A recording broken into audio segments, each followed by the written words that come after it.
Leandro প্যারাদেসের মারামারি তো দেখলেন, গাবিকে দুধে ধোয়া তুলসী আর প্যারাদেসকে ভিলেন বানালেন।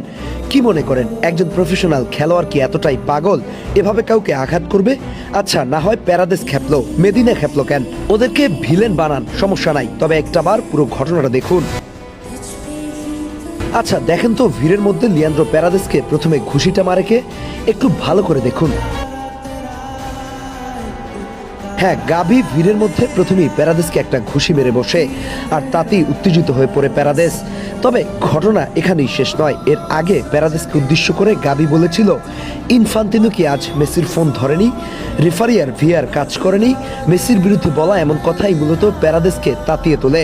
কিন্তু পরে যখন ভিড়ের মধ্যে থেকে গাভিওকে ঘুষিটা মারে, তখনই প্যারাদেস আর নিজেকে সামলাতে পারেনি। এই যে দেখেন, প্যারাদেস কিন্তু প্রথমে কাউকে কিছু বলেনি। রদ্রি এবং এরিক গার্সিয়া তাকে উদ্দেশ্য করে খোঁচা মারছিলেন এবং হুট করে এরিক গার্সিয়া আর্জেন্টাইন একজন খেলোয়াড়কে ধাক্কা মারে এবং রদ্রি এই ঝামেলার মাস্টার মাইন্ড। ও শুধু শুধু মেদিনার গায়ে পড়ে ঝগড়াটা শুরু করেন, কিন্তু শেষ পর্যন্ত সব দোষ হলো প্যারাদেসের। খালি চোখে যা দেখা যায় তার সবটাই কি সত্যি হয়? কখনো কখনো আমরা কিছু ঘটনা জানিই না। এই যে প্যারাদেসকে সহজে ভিলেন বানানো যায়, কিন্তু আপনারা তার প্যাশন, দেশপ্রেম সম্পর্কে কি জানেন? এই বিশ্বকাপে প্যারাদেস তার শেষ 3টি ম্যাচ খেলেছেন পাঁজরের হাড়ের ফাটল নিয়ে। এমনও দিন গেছে ওর শ্বাস নিতে কষ্ট হয়েছে। শুধুমাত্র প্রতিপক্ষ যেন এই বিষয়টার সুযোগ নিতে না পারে তার জন্য হাইড করেছিলেন। অথচ আমরা খুব সহজেই একজনকে হিরো, অন্যজনকে ভিলেন বানিয়ে দেই। আর এই ঘটনার খলনায়ক গাভি হচ্ছে ভিলেজ পলিটিক্সের সহজ সরল চাচা, যেন কিছুই বুঝেন না। স্পেনের খেলোয়াড়গুলো এমনই, খোঁচাবে কিন্তু সহজ সরলভাবে থাকবে, যেন কিছুই বুঝেন না।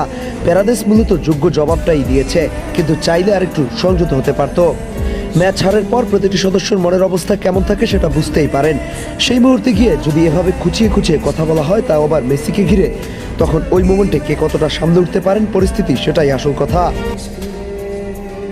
ফুটবলে আবেগ থাকবে, উত্তেজনা থাকবে, ভুলও হবে, কিন্তু একটি 5 সেকেন্ডের ক্লিপ দেখে পুরো একজন খেলোয়াড়ের চরিত্রের বিচার করে ফেলাটা কখনোই ন্যায়সঙ্গত নয়।